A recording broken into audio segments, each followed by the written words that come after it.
There are times that you, as the triage nurse, need to change or override the disposition that is suggested by the protocol in ClearTriage. This happens when you apply your experience and judgment as a triage nurse to the particular situation, the particular circumstances of the caller, and determine that a different disposition is needed. So in this case, Ian's called. He has a very painful sore throat.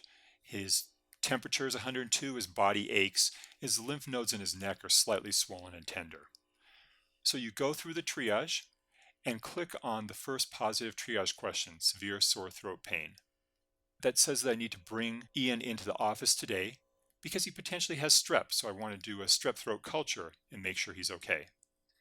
Notice when I click on this button here, so if you look at this space up here, when I click on the first positive triage question, a blue button appears there to override the disposition.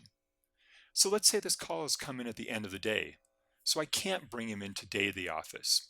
I have a choice. I can send him to the urgent care or ED if it's more urgent, or I can wait and bring him in tomorrow, but I cannot see him today in the office. You'd make that change by clicking on the Override Disposition button here. And I can pick a different disposition. In this case, I'm going to select see today or tomorrow in office. And the reason is that it's an end of the day call. So we have about a dozen of the most common reasons that people override the disposition. For instance, if it's a home care disposition and the person just doesn't understand and you need to bring them in for education, you could pick needs education. But in this case, it's an end of the day call. There is an other, by the way, at the bottom. And there's also a notes field where you can type in more information.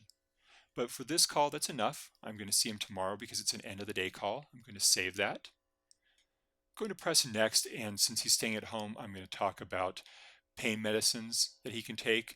I'm going to make sure he drinks plenty of liquids, talk to him about the expected course, and then most importantly, make sure that he understands he needs to call if it becomes worse. When I'm done, I can press copy, go to my EMR, which in this case is Epic. I'm going to right click and choose paste, and I have the note about Ian and the situation, the protocol that was used, the disposition from the protocol, and a note that the override disposition is see tomorrow in the office. And I'm going to change that a little bit just to make it clearer in my note, and the reason it's an end of the day call. I also have the positive question and the care advice, just like any call. So that's how you override a disposition in ClearTriage.